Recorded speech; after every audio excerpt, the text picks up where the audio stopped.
Companies always have a choice about their focus and purpose. What I love about Essentra's story is that this is a business that has stopped and asked itself what it wants to be, and it's used M&A to realise that vision incredibly quickly. We had 3 divisions, one of which is packaging, so it does secondary packaging, so that's boxes and labels and literature for the pharmaceutical industry. The second makes cigarette filters, it's a specialist filter company. And the third, and the one that we have now been left with, is what we call components. So it makes those small but necessary caps, plugs, cable ties, locks, hinges, all of that stuff that's really mission critical to anybody who wants to make anything from an IT cabinet to a train. Essentra's decision at the end of 2021 to transform from a diversified manufacturing business to a pure-play components business was a big move.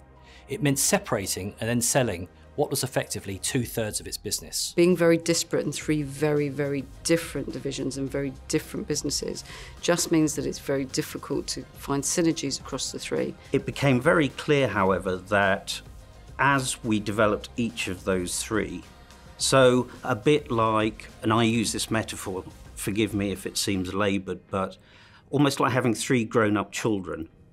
And at some stage, they're all very different personalities, etc. So we needed to find the right avenue for each so that they could thrive in their own ways. Because what is good for a packaging business is not necessarily good for component. What we concluded was that of the 3 divisions, the one that probably should remain as a pure play PLC was components. So then we had to find the right way forward over the last 12 months for our filters and our packaging. The speed of this separation was phenomenal. You're talking about the carve-out and sale of 2 divisions making up 2/3 of the business within 12 months. It's a really brave step to separate a business before finding a buyer. However, for the buyer, this means that the carve-out complexity is much lower, which increases the value of the asset.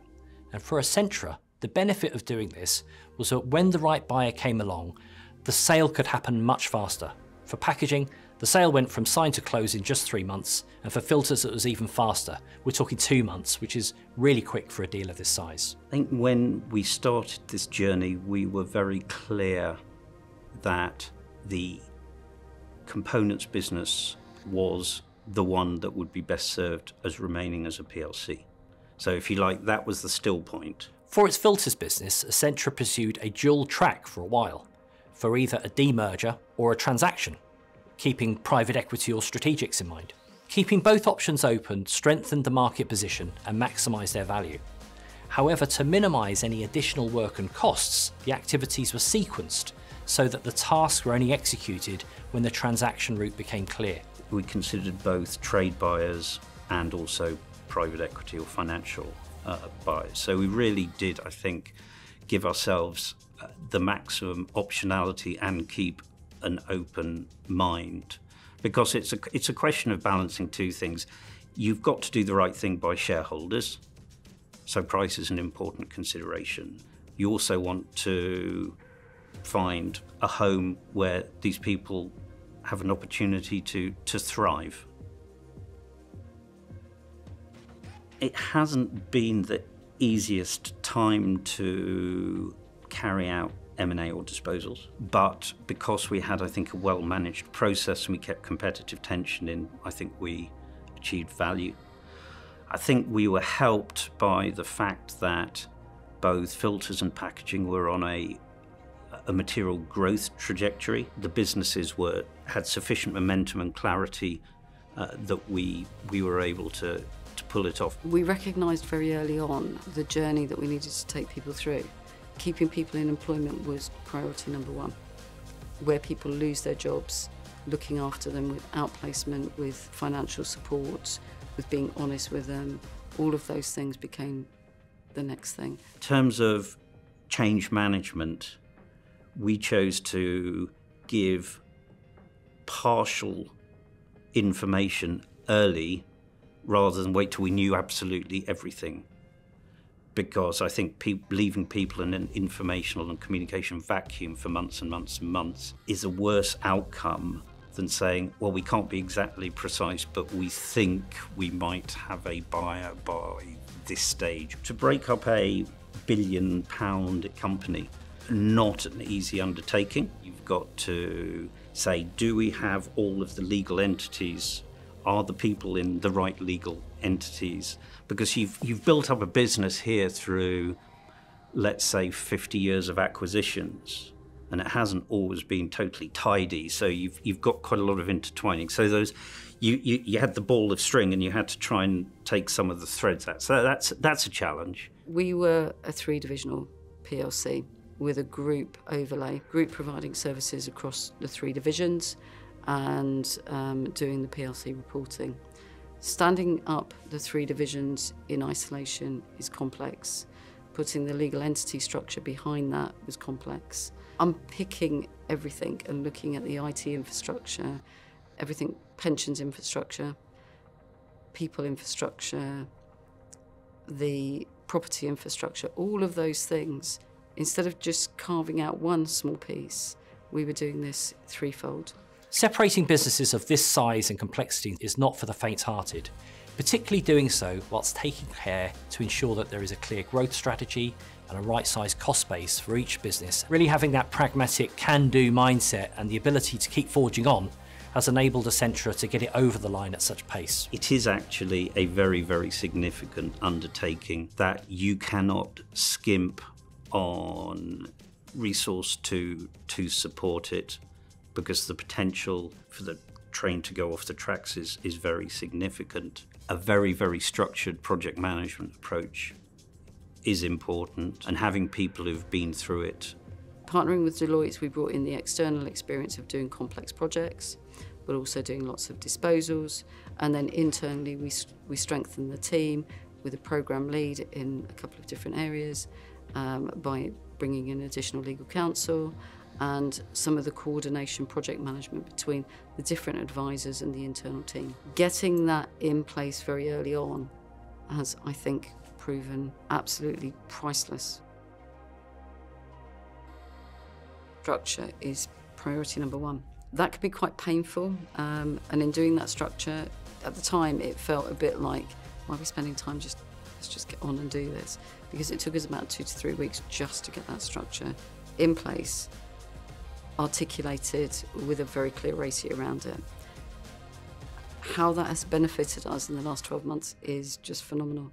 Second then is filling that structure with people who are energised and can work through whatever the transformation is. And that doesn't always mean to say that you bring on people who are experienced in doing things.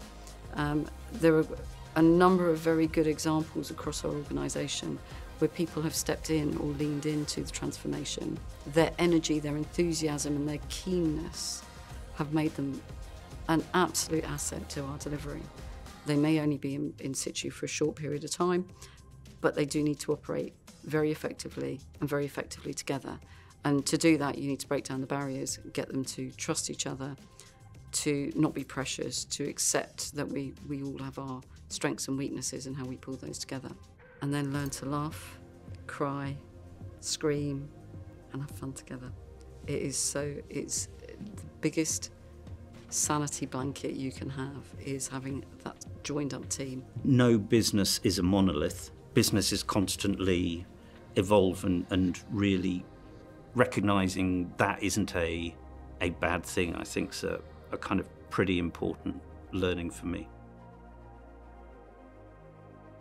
Throughout the separation of the filters and packaging business, we kept a focus on how decisions impacted the remaining components business, addressing potential risks of stranded costs, preparing a plan for future shared central functions to be an appropriate size for the components business, in line with the agreed plan as the transitional services wound down. As we look forward to our future components PLC, Deloitte's definitely helped us look at what that organisational design space would look like, but also the approach to market. What would shareholders want to see? What would employees want to see? What would pensioners want to see? What would all the different stakeholders want to see from a standalone components PLC? Essentra invested time and effort into actively setting out the future plan for the components business. And we worked with them to create a handbook detailing the strategic vision, the operating model, the organisational design for the future standalone components PLC. Ability to focus in on our core product and our most profitable business will allow the business to hone in its resource, its efforts, its finances on growing what is effectively a very strategically well-placed business. The investor community is becoming more and more ESG conscious, so unquestionably, the sale of its cigarette filters business will bring new investment potential for Essentra.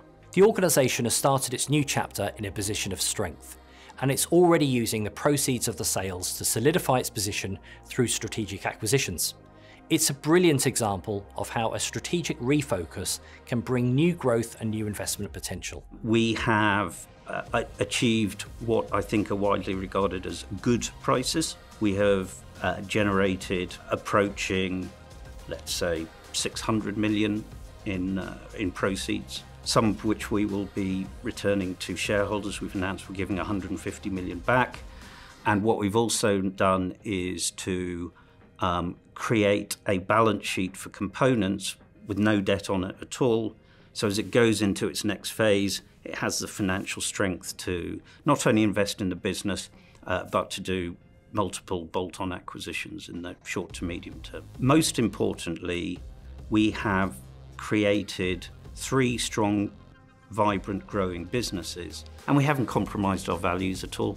I think we've always tried to do the right thing by our people, and when I say we want the right home for those businesses, the right career that suits the 3 kids, we genuinely believe that.